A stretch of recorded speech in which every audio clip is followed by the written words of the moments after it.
სინდისის პატიმრებზე რადგან საუბრობდით და იმ არათუ ორმაგ სტანდარტზე მთლიანად ამოტრიალებულ და გაუკუღმართებულ რეალობაზე, რასაც ქართული ოცნება სამწუხაროდ გვაჩვენებს, ხო მე კიდევ ერთხელ მინდა შეგახსენოთ, აი მაგალითად 8 პატიმრის საქმით არის ცნობილი იგივე ზვია ცეცხლაძის თუ თორნიკე გოშაძის საქმე და აი ასევე სინდისის 11 პატიმრის, მაგრამ ზია ამაღლობელი საქმეც მინდა რომ გავიხსენო და ვიცით რომ ბათუმის საქალაქო სასამართლომ მოსამართლე ნინო სახელაშვილმა გადააკვალიფიცირა ბრალდების მუხლი და საპატიმრო სასჯელი სისხლის სამართლის კოდექსის 353 პრიმა მუხლის ნაცვლად 353 მუხლის პირველი ნაწილით გამოიტანა.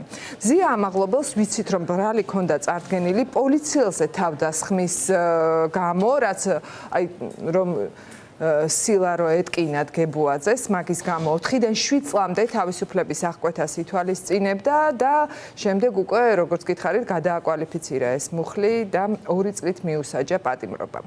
მოკლედ რა მოხდა ახლა უკვე სინდისის 11 პატიმრის საქმეზე 2 წლით შეეფარდათ, მათაც შეგახსენებთ და ნინო გალუსტაშვილმა მიიღო ეს გადაწყვეტილება, მათაც წარდგენილი ჰქონდათ 225 მუხლის მეორე ნაწილით დანაშაულის ჩადენაში ედებოდათ ბრალი, რაც გულისხმობს ჯგუფურ ძალადობაში მონაწილეობას. ეს მუხლიც სასჯელის ზომად ითვალისწინებდა 4-დან 6 წლამდე ვადით თავისუფლების აღკვეთას. გადაკვალიფიცირდა 226-ზე ეს მუხლი, რაც გულისხმობს დაუკვირდით ჯგუფური მოქმედების ორგანიზებას, რაც არღვევს საზოგადოებრივ წესრიგს. ომარ ფურცელაძე, ჩვენი სინდისის პატიმრების ადვოკატია, ჩვენი სტუმარი, მოგესალმებით. ომარ, დიდი მადლობა მობრძანებისთვის და ხო, საგანგებოდ გავიხსენე ეს ეგრეთ წოდებული სასამართლო და ის განაჩენები, რომლებიც გამოუტანეს ჩვენ სინდისის პატიმრებს, მზია ამაღლობელს თუ სხვებს. რასთან გვაქვს ახლა საქმე? მაშინ, როდესაც აი თუ კი რამე შეიძლება უწოდოთ ჯგუფური მოქმედება, ორგანიზება თუ საზოგადოებრივი წესრიგისთვის ხელი შეშლა, ალბათ ის იყო რაც ჩვენ ნახეთ, მაგრამ თქვენ უფრო კარგად აგვიხსნით, რა ხდებოდა აი სინდისის პატიმრების შემთხვევაში, რა მტკიცებულებები ქონდა გამოძიებას, როცა მათ ედავებოდნენ და რა ვნახეთ ჩვენ პირდაპირ ეთერში და როგორია ამაზე იგივე პოლიციის თუ სამართალდამცველების რეაგირება. კი ბატონო, დიდი მადლობა მოწვევისთვის. მოდი რამდენიმე ნაწილად გავუყოფ და ვეცდები მაქსიმალურად არაიურიდულად ავხსნა ეს პრობლემატიკა, რაც გვაქვს 11 პირის საქმეზე და გუშინ წინდელი დღე იყო კარგი ინდიკატორი შესაძლებლად.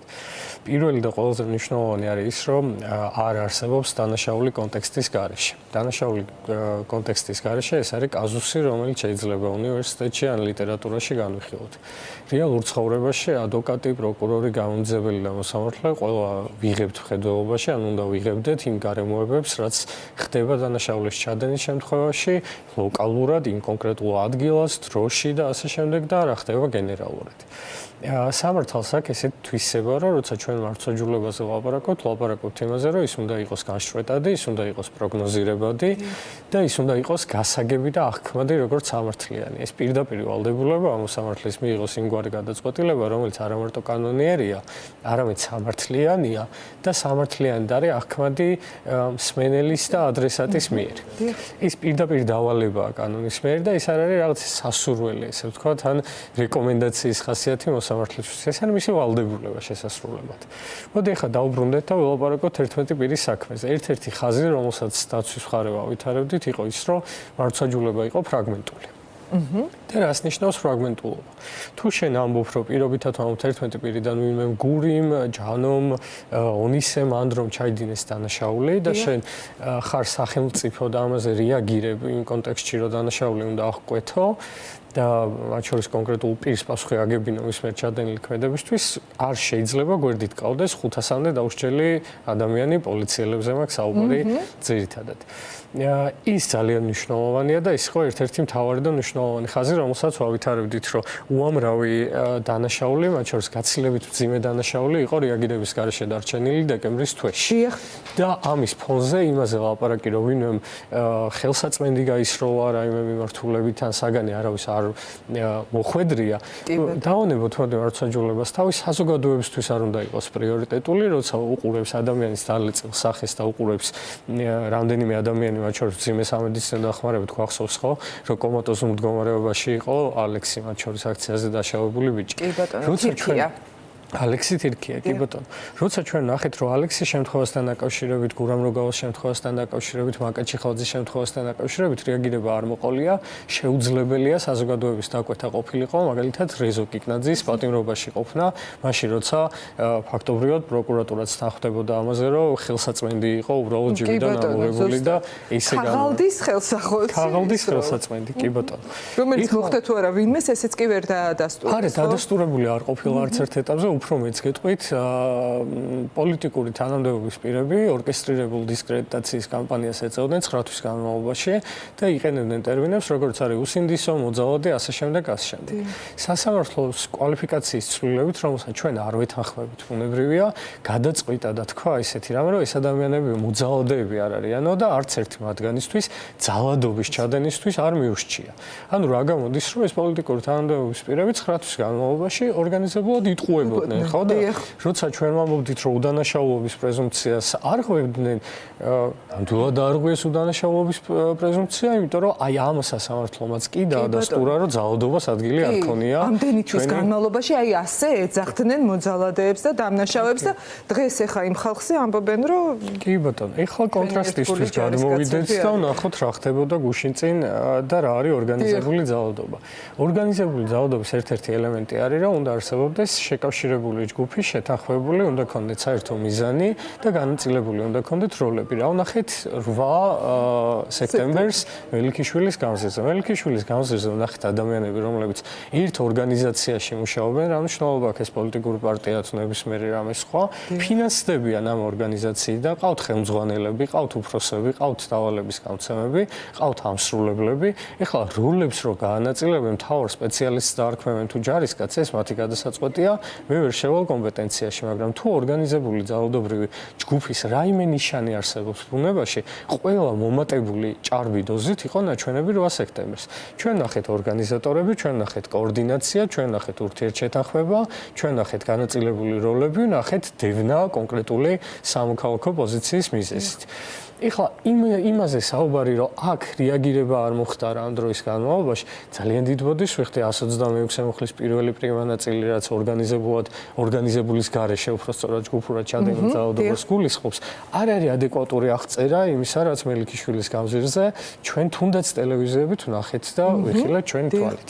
ეს არის კლასიკურად ნიმუში, ანუ მარტივად რო ვთქვათ, გალუსტაშვილს გამომყუნებელი გადაწყვეტილება იმ შემთხვევაში უნდა დაიყენებინა ჩვენ საქმეზე თუ ნახავდა იმას, რაც ნახავდა სექტემბერში. ზუსტად, დიახ. აი, ეს არის ფანტასტიკური ახსნა ამის და კონტრასტისთვის. მაგრამ ამას ხომ არასდროს არ გამოიძიებენ. მე დარწმუნებით შემიძლია გითხრათ, რომ შინაგან საქმეთა სამინისტრო არაფერს არ გამოიძიებს, ამაზე არავითარი შედეგი არ დადგება, მით უმეტეს ეს არ მოხდება მოსალოდნელ მუნიციპალურ არჩევნებამდე. იმიტომ რომ ყველა შესაძლო საშუალება და შედეგი, რაც შეიძლება დამდგარიყო გამოძიების და ესე ვთქვათ, სისხლის სამართლებრივი დევნის კუთხით, საკმარისი მეტი დროა 2 დღე გასული უკვე რომ დამდგარიყო. იყო და ის ერთი რაღაც შაბლონური განცხადება, რომ გამოძიება დაწყებულია, ბუნებრივია არაფერს არ ნიშნავს. შესაბამისად მოუდინი არ არსებობს, რომ რაიმე დადგება. ზუსტად ამიტომ ამბობთ, რომ ვის შემთხვევაში დგება გადაწყვეტილება და ვის შემთხვევაში საერთოდ მოვალეობის შესრულებაზე უარსებობს. სამწუხაროდ ისიც არ არის გამორიცხული, რომ აქეთ შემოატრიალონ და მაგალითად აქციის მონაწილეები დააკავონ ისევ და ვნახეთ, რომ აქ მიყვანილი ყავდათ, ხო, ექსპერტ კრიმინალისტები და კალაძის პლაკატს რომ შეასხეს საღებავი თუ იქ რაღაც წარწერა გააკეთეს, ამის გამო შეიძლება რომ პირკიცხვები დააკავო. კი, დაწყებულია როგორც ვიცით ორი მუხლით გამოძიება, რომელიც სავარაუდოდ დაწყებულია სწორედ აქციის მონაწილეების მისამართით. ეს არის საარჩევნო კამპანიაში ძალადობით ან ძალადობის მუქარით ხელშეშლა 62 მუხლით და დაწყებულია 187, რაც სხვის იქონების დაზიანებას გულისხმობს და ისიც მიმდინარეობს. ეხლა აქ მათთვის ალბათ უფრო დიდი ინტერესი არსებობს შედეგი დააყენონ გასაგები მიზეზის გამო, რომ ამ შემთხვევაში აქციის მონაწილეები არიან შესაძლო პოტენციური ადრესატები. როცა ჩვენ ვსაუბრობთ კონტრასტზე ვლაპარაკობთ ზუსტად ამაზე, როცა ჩვენ ნინო გაუსტაშვილს ვეუბნებოდით, რომ შეეფასებინა კონტექსტი, ვეუბნებოდით, რომ შეეფასებინა ზუსტად ამ გვაგებით. მე რა რომ ის მისი განსახილველი საქმე არ იყო პოლიციელმა რა ჩაიდინა და რა არ ჩაიდინა. სახელმწიფოს ეფექტურობის და არაეფექტურობის შეფასება არის მისი პირდაპირ ვალდებულება როგორც მოსამართლის. იგივე წარმატებით სათანადო გამოძიების და სისხლის სამართლებრივი დევნის წარმართვა ამ ადამიანების მიმართ, ვინც აქციის მონაწილე მონაწილეებზე 8 სექტემბერს იძალოდეს, არის პროკურატურის და საგამოძიებო უწყების პასუხისმგებლობა. მაგრამ კიდევ ერთხელ ვამბობ, მოლოდინები ძალიან დაბალია და დაბალია ძალიან მარტივი მიზეზით. მე არ ვიცი რატომ უნდა ეგონოს ვინმეს, რომ ჩვენ არ უთანაგრძნობთ ინსტიტუციურად პოლიციას და კონკრეტულ პოლიციელებს. ხო, აი ეს მინდოდა ზუსტად, რომ ამაზე გაგვეკეთებინა. კი, ძალიან დიდი გაყოფა არსებობს რეალურად, რომ პოლიციის გარკვეული ნაწილი, ძირითადად საპატრულო პოლიცია ხდება ხოლმე მსხვერპლი. ამ ყველაფრის შინაგან საქმეთა სამინისტროს მსგავსად დეკემბრისა ყავს გამეტებული. ჩვენ დეკემბერში ვნახულობდით პროვოკატორები, რომლებიც გამოდიოდნენ აქციის მონაწილეების მხარეს იმისთვის, რომ შესაძლებელი გაიხადათ აქციის ძალადობრივად შეფასება, უმიზნებდნენ საპატრულო პოლიციის დეპარტამენტს, იმიტომ რომ ყველაზე მოწყვლადად მიიჩნევენ და ყველაზე ნაკლები ანგარიშვალდებულება აქვს შინაგან საქმეთა სამინისტროს მაღალ ჩინოსნებს ამ დეპარტამენტის მიმართ.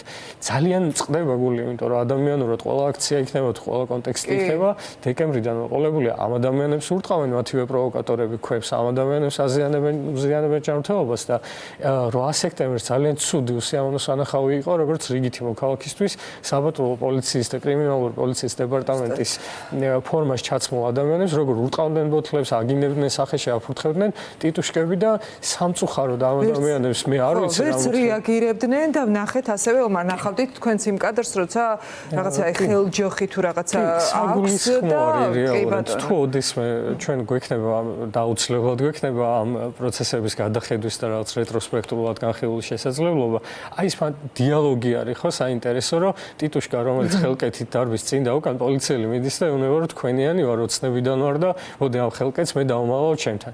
ის არის ის რაზეც დეკემბერში ვლაპარაკობდით. უბრალოდ ჩვენ კადრები არ გქონია ამის რომ ინვესტვის გვეჩვენებინა, მაგრამ ესე მუშაობს ზოგადად სიმართლე. უბრალოდ პირდაპირ ეთერში აღმოჩნდა ეს კადრები და სამწუხაროა მე დღეს ვთქვი და მართლა კიდევ ერთხელ გავიმეორებ, იმიტომ რომ მართლა ძალიან გულწრფელად ვამბობ, ძალიან სამწუხაროა, რაც გადააქციეს პოლიცია, მართლა ძალიან მძიმე სანახავი იყო აი ამ მდგომარეობაში, მართლა ტიტუშკების ფეხქვეშ გაფენილი პოლიცია, რომელიც რეაგირებასაც ვერ აკეთებს, მაშინ როცა ისევ თუ დავუბრუნდებით თუნდაც სინდისის 11 პატიმრის საქმეს, ჩვენ ნახეთ, რომ ამ პოლიციელებს შემდეგ აი ცრუმოწმეებად როგორ იყენებენ, გამოგონილ საქმეებზე რეებს ალაპარაკებენ, ვინც საერთოდ არ ყოფილა და არ დაუკავებია იმათ ოქმებს აწერინებენ და ასე შემდეგ და ასე შემდეგ. ხო, თუმცა ეს დაცვა ჭირდება და თანასამართლებრივი დაცვა ჭირდება, ეხლა სხვადასხვა ინტენსივობით და სხვადასხვა ხარისხით, მაგრამ ალბათ საპატრულო პოლიციის დეპარტამენტი არის ის დეპარტამენტი, რომელიც ვინმე მოდესმე უნდა გადაარჩინოს, იმიტომ რომ მსხვერპლი არიან 9 თვის განმავლობაში, ხან პროვოკატორებს აცემინებენ, ხან შეგზავნილ აგენტებს აცემინებენ ამ ხალხს, ხან ტიტუშკები პირდაპირ ღიად და სახის დაუფარავად და თან პირდაპირ დავალება აქვს თუ არ ვიცი, დავალება კიდე სხვა სიტყვაა ტერმინოლოგიურად ამ ხალხს ესე ვთქვათ, აიძულებენ, რომ რეაგირება არ მოახდინონ ამაზე და რაც აიტანონ და კიდე მერე ფსიქოლოგიური ძალადობის ფორმა ალბათ აჯერებენ, რომ ესე სწორია, რომ ვინმე თავზე უნდა აფურთხებდეს და უნდა ცემდეს და ძალიან მწუხვარ მათ გამო დარწმუნებული ვარ, რომ ბიჭებსაც ანალოგური პოზიცია აქვთ, იმიტომ რომ 11 პირის საქმეზე ყველა პოლიციელი, რომელიც მოდიოდა და თავის დაზიანებებზე ლაპარაკობდა, ღმერთმა იცის, გულწრფელი თანაგრძნობა მიიღეს პატიმრების მხრიდან ადამიანურად, იმიტომ რომ კიდევ ერთხელ ვამბობ არაცისხლის ამართლის დამნაშავეები ალბათ საუკეთესო ნაწილი ყავთ ამ ქვეყნის ციხეში შეყვანილი დღეს. ნამდვილად და ეს იყო პროპაგანდაც ამისთვის იყენებდა, რომ როგორ შეიძლება პოლიციელს რამე ესროლო, როგორ შეიძლება პოლიციელს შეურაცხყოფა მიაყენო და დიახ, ნამდვილად არ შეიძლება პოლიციელს მიაყენო შეურაცხყოფა და თუ არ შეიძლება, მაშინ დასაჯეთ ის ადამიანები, ვინც აყენებდა პოლიციას შეურაცხყოფას და იმედია, რომ ღირსების გრძნობის მქონე პოლიციის წარმომადგენლები ყავს ჩვენ ნამდვილად და ისინი მართლა დაბრუნდებიან იქ, სადაც მათი ადგილია. დიდი მადლობა ომარ, მადლობა თქვენ ყველაფრისთვის. ომარ ფურცელაძე, ადვოკატი, საუბრობდა პირდაპირ ეთერში.